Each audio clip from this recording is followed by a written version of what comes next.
یہ دیکھ رہے ہیں، یہ دھاگا ہے، یہ دھاگا مسجد نبوی کے میدان سے ایک عورت گزر رہی تھی اور اس عورت کے پاس 2 بچے تھے۔ میں نے ایک بچے کے گلے میں یہ دھاگا دیکھا، میں نے اس کی ماں سے پوچھا یہ کیا ہے؟ کہا بس ایسے ہی ہے۔ میں نے کہا نہیں ایسے ہی نہیں، کچھ ہے۔ پھر دوسرے بچے کے گلے میں بھی دیکھا تو دوسرے بچے کے گلے میں بھی ایک دھاگا تھا۔ دونوں بچے کے گلے سے میں نے دھاگا نکالا، لیکن ماں حقیقت میں بیان کر رہی تھی کہ یہ کیا ہے، وہ چھپا رہی تھی۔ لیکن ہم تو جانتے ہیں لوگ دھاگے کیوں پہنتے ہیں اور تعویذ کیوں پہنتے ہیں۔ تو آخر میں اس نے کہہ دیا کہ نظر سے بچانے کے لیے ہم نے یہ دھاگا پہنایا ہے۔ کس سے؟ نظر سے بچانے کے لیے۔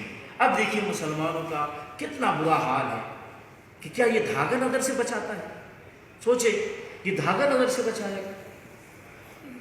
نظر سے یا ہر مشکل سے، ہر تکلیف سے اللہ رب العالمین بچائے گا، دھاگا نہیں بچاتا۔ نہ کالا دھاگا، نہ سفید دھاگا، نہ وائٹ دھاگا، کوئی بھی دھاگا نہیں بچاتا۔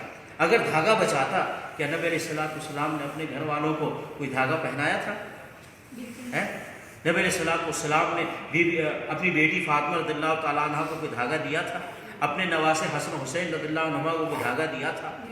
اور صحابہ کرام جو جہاد میں گئے تھے کافروں سے مقابلہ کرنے کے لیے، کیا نبی علیہ السلام نے انہیں کوئی دھاگا پہنایا تھا کہ چلو یہ دھاگا پہن لو، میں پھونک مار کر کے دیتا ہوں اور میں اس میں پھونک مارتا ہوں اور یہ دھاگا پہن لو گے تو تم کافروں سے محفوظ رہو گے، ان کی تلواروں سے محفوظ رہو گے، یا ان کے تیر و سنان سے محفوظ رہو گے، ان کے ہتھیار سے محفوظ رہو گے؟ ایسا کیا نبی صلی اللہ علیہ وسلم؟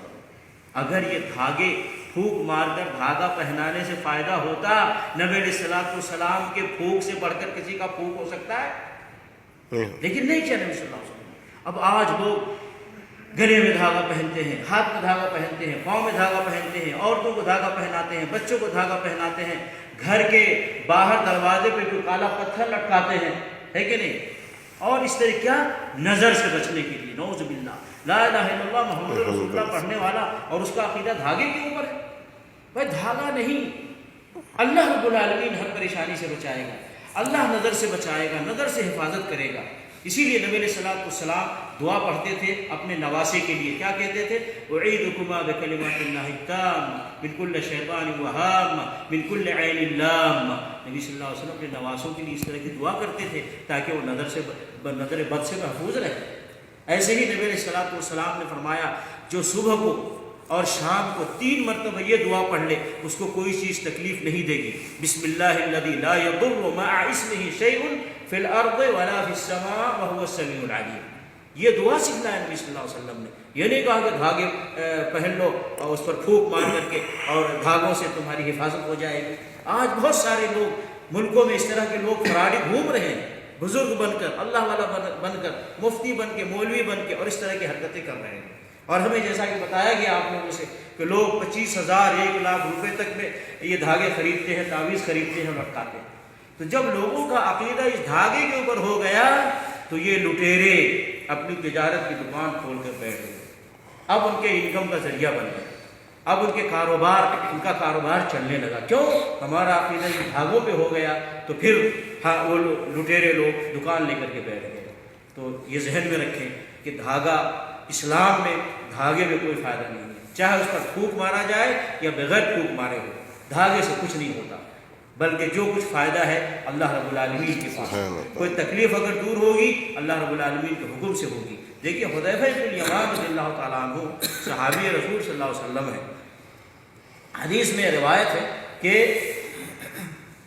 انہ رأى رجلا، حذیفہ بن الیمان رضی اللہ تعالیٰ عنہ نے انہ رأى رجلا فی یدہ خیط من الحمى، ایک آدمی کے ہاتھ میں ایک خیط دھاگا دیکھا ہے اور کہا یہ کسی بیماری کی وجہ سے انہیں پہنا ہوا تھا۔